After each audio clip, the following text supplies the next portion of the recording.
Hello students, आज का topic है हमारा सेबी फंक्शंस। क्या है बेटा? सेबी फंक्शंस करेंगे हम, राइट।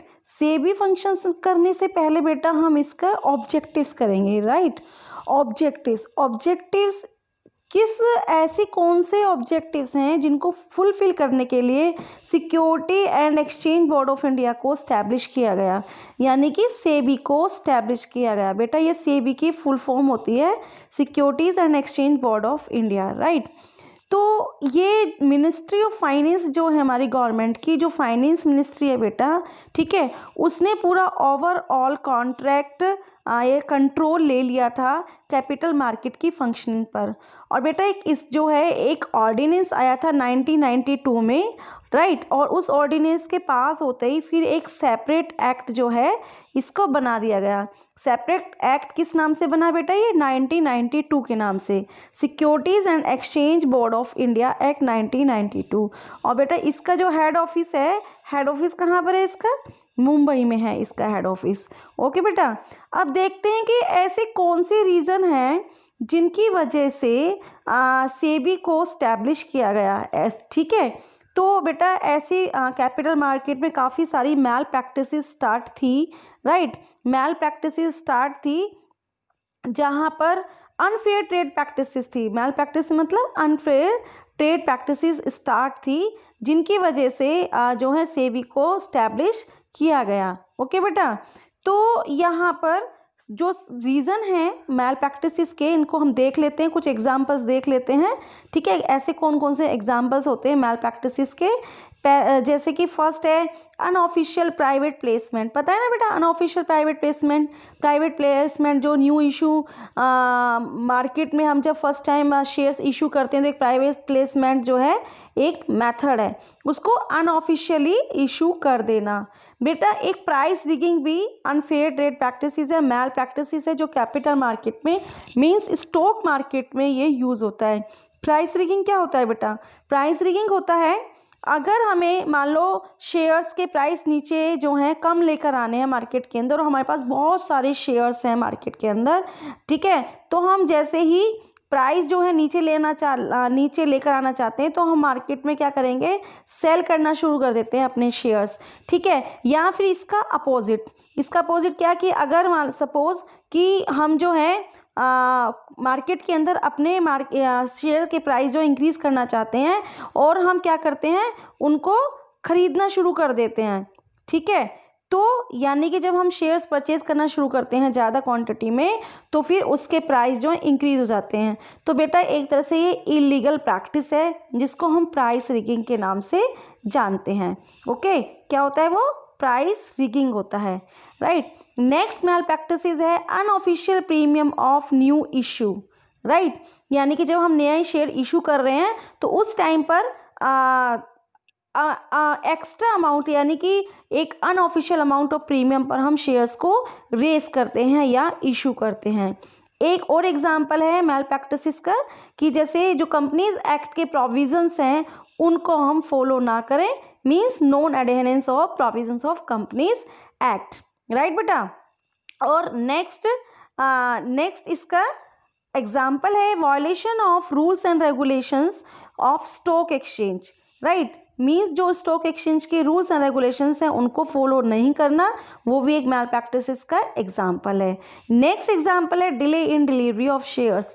आपने ट्रेडिंग प्रोसीजर में देखा है ना, जो मैंने ट्रेडिंग प्रोसीजर की वीडियो में आपको बताया था कि शेयर्स की जो डिलीवरी होती है या एक्सचेंज की जो टाइम होता है या ट्रेडिंग का जो टाइम होता है वो T+2 डेट यानी कि रोलिंग सेटलमेंट बेसिस पे कंप्लीट हो जाना चाहिए। लेकिन हम ऐसा ना करें, इन केस अगर हम शेयर्स की डिलीवरी में डिले कर दें तो वो भी एक मैल प्रैक्टिस का एग्जाम्पल है। ओके बेटा, तो अब पॉइंट यहाँ पर आता है कि एक तरह से कि सेबी के ऑब्जेक्टिव्स क्या हैं, ठीक है, जिनकी वजह से सेबी को स्टैब्लिश किया गया या सेबी को एक पूरा स्टैट्यूटरी कॉर्पोरेशन के वे में उसको स्टैब्लिश किया गया, ठीक है बेटा। मेन ऑब्जेक्टिव तो सेबी का ये था या ये है अभी भी कि इन्वेस्टर के इंटरेस्ट को प्रोटेक्ट करके रखना। इन्वेस्टर का जो इंडिविजुअल इन्वेस्टर है ना बेटा, उसके राइट को और उसके इंटरेस्ट को प्रोटेक्ट करके रखना, ठीक है। पर्टिकुलरली इंडिविजुअल इंटरेस्ट को, and to guide and educate them, right बेटा, and to guide and to educate them, okay. The rights and interest of investors, particularly individual interest, and to guide them, okay बेटा। मतलब कि point क्या है हमारा कि investor के interest को, राइट को प्रोटेक्ट करके रखना, और पर्टिकुलरली इंडिविजुअल इन्वेस्टर्स को, इंडिविजुअल इन्वेस्टर जैसे कि हम और आप, कि सिंगल जो इन्वेस्टर होता है जो प्रॉफिट अर्न करने के पॉइंट ऑफ व्यू से मार्केट में शेयर्स परचेज करता है, सेल करता है, राइट।